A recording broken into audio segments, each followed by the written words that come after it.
Selamat sore semuanya. Selamat berjumpa kembali di kuliah kita hari ini, yaitu mata kuliah kolokium.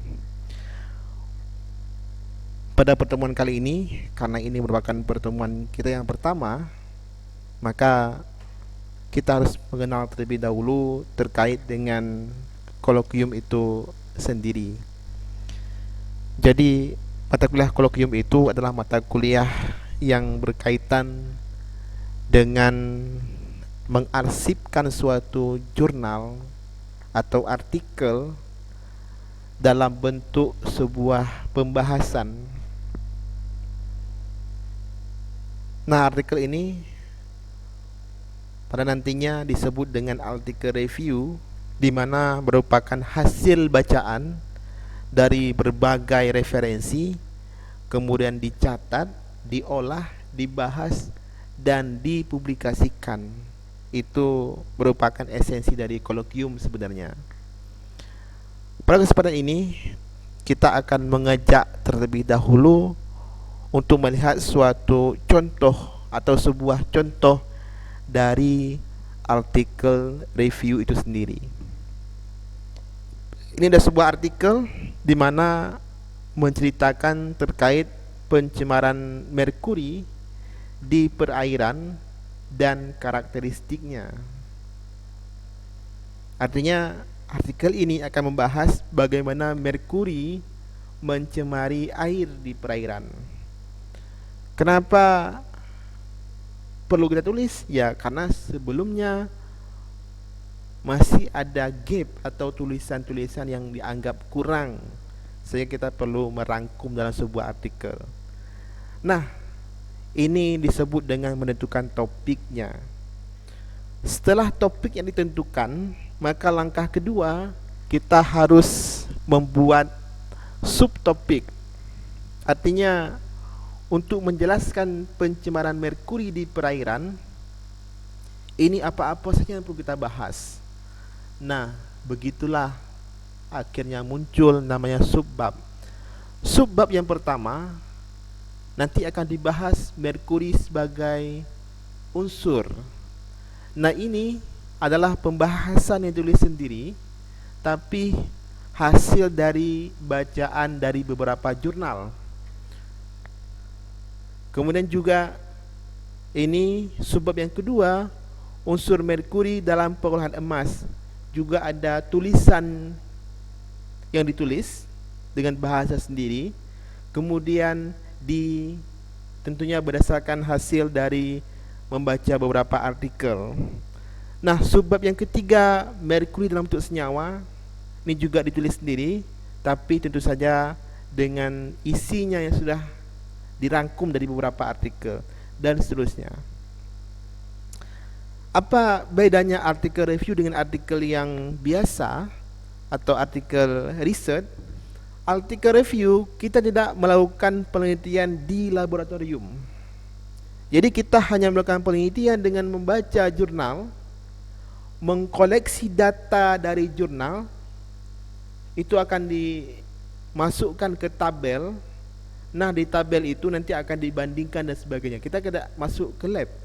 Kita hanya baca jurnal orang lain, baca jurnal pihak lain yang terkait dengan topik kita.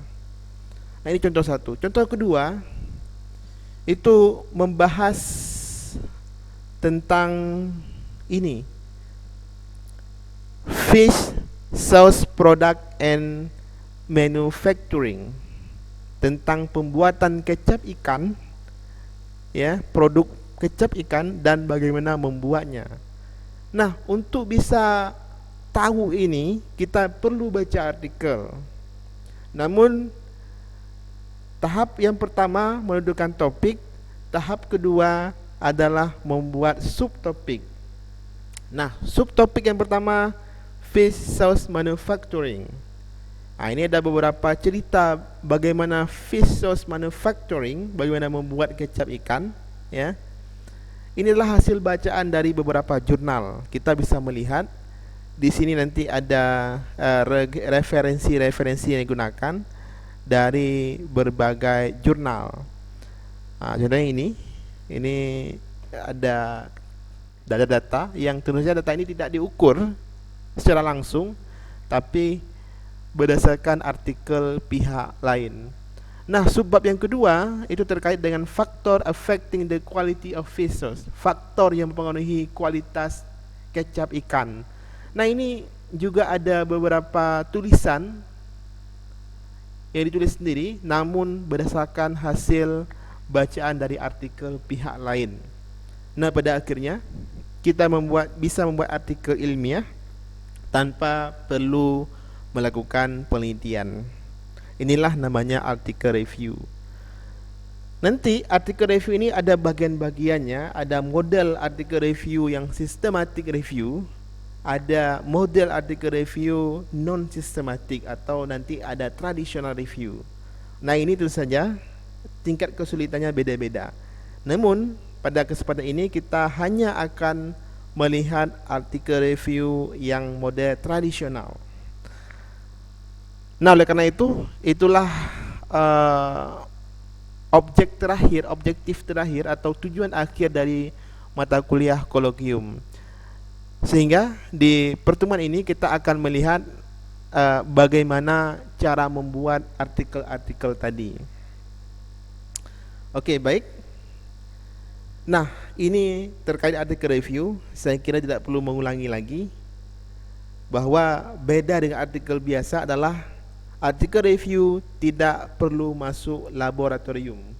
Cukup dengan menyaring, mencatat, menulis ulang dalam bentuk pembahasan hasil data-data dari pihak lain yang mendukung atau menolak sebuah statement. Baik. Nah, ini langkah pertama, ya. Langkah pertama itu wajib menentukan topik. Nah, topik ini bisa dibuat berdasarkan keahlian. Misalkan teman-teman ahli dalam bidang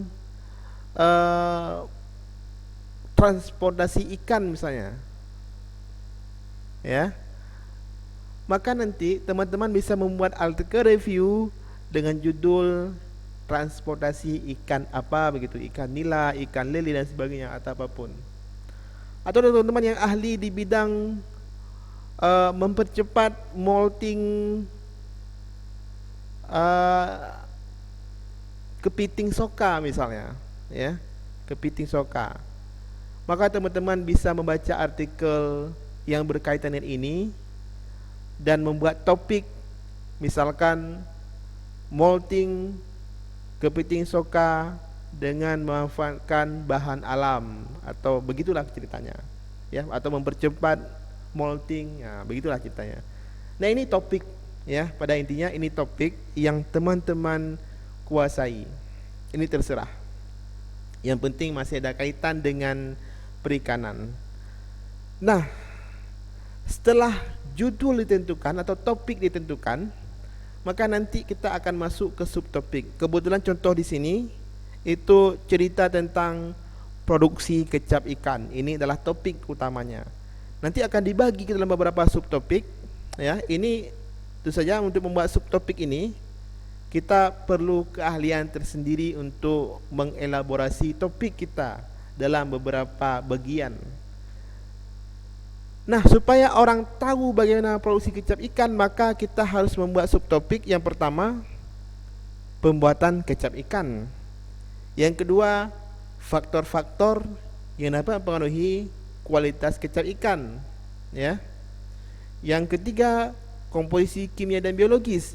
Yang keempat, mikrobiologinya. Jadi, dan seterusnya. Nah, apakah ini harus cuma bisa 4? Tidak. Kita bisa menambah jadi 5, 6, kita bisa mengurangi jadi 3, terserah. Yang penting subtopiknya itu mendukung topik kita, mampu menjelaskan topik kita. Nah, ini sehingga teman-teman di pertemuan selanjutnya sudah harus punya topik dan subtopik yang akan dibahas. Kemudian setelah kita punya ini semua, sudah punya topik dan subtopik, maka kita akan masuk ke langkah selanjutnya, yaitu membuat sebuah matriks ya atau tabel bacaan berdasarkan jurnal yang dipilih. Nah, ini tabel ini sebaiknya dibuat berdasarkan subbab. Nah, kebetulan tadi ada 4 subtopik ya, ada 4 subtopik di sini. Maka nanti tabelnya ada 4. Ada subtopik yang pertama atau subbab yang pertama, itu nanti akan dibaca tentang artikel yang membahas pembuatan kecap ikan. Itu saja, ada banyak artikelnya, dan itu kita harus baca satu persatu. Kita catat latar belakangnya, tujuannya, desainnya, hasilnya, kelebihan kekurangan, implikasi, dan sumbernya. Sumber itu maksudnya jurnal yang kita pakai. Misalkan kita punya jurnal dari Afwan misalnya, kita baca jurnal Afwan DKK 2022. Nah, tentang kecap ikan, maka nanti ada latar belakangnya, ada tujuannya dan sebagainya. Kemudian kita baca jurnal yang kedua, misalnya Mira DKK tahun berapa, catat lagi. Jadi punya tabel ini. Nah, kalau teman-teman lihat, tabel ini sangat-sangat kecil kolomnya, sehingga teman-teman harus bisa meringkas. Jadi usahakan untuk latar belakang cukup 1 kalimat, tujuan 1 kalimat, desainnya mungkin 1 atau 2 kalimat, hasilnya bisa 2-3 kalimat. Jadi disesuaikan, jangan ditulis semua, tapi dicari poin utamanya saja. Nah, ini apakah harus seperti ini? Harus latar belakang, tujuan, desain dan sebagainya? Tidak, bisa diubah. Namun ini merupakan salah satu bentuk yang efektif ya, yang efektif digunakan. Kalau mau diubah boleh, tapi tergantung dari kemampuan masing-masing. Nah, ini semua, ini baru selesai di subbab A.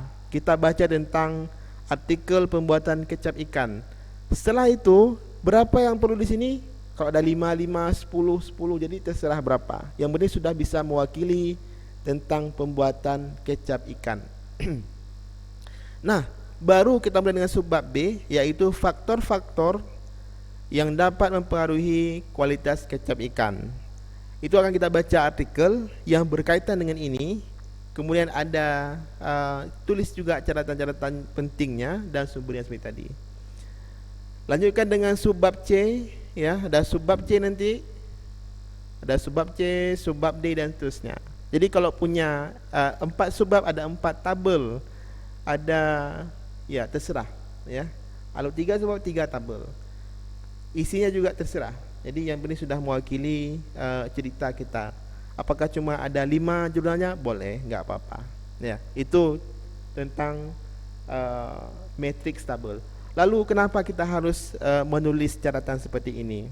Itu karena kemampuan kita untuk mengingat tentu saja itu sangat terbatas. Ketika kita baca artikel yang ketiga, mungkin artikel yang pertama sudah blank, sudah tidak tahu lagi.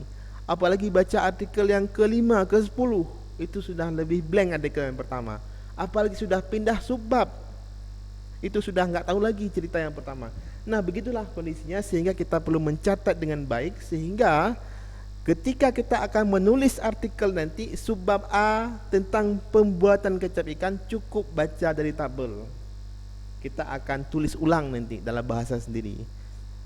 Oke, kemudian langkah selanjutnya tentunya adalah membuat atau mulai menulis artikel review yang tadi. Jadi teman-teman nanti pekerjaan utama adalah membuat topik, kemudian membuat subtopik masing-masing, dan akan kita klarifikasikan apakah sudah cocok atau tidak. Sehingga kita berharap semuanya nanti bisa melakukan dengan sebaik mungkin. Terima kasih semuanya, selamat sore, sampai jumpa di pertemuan yang akan datang.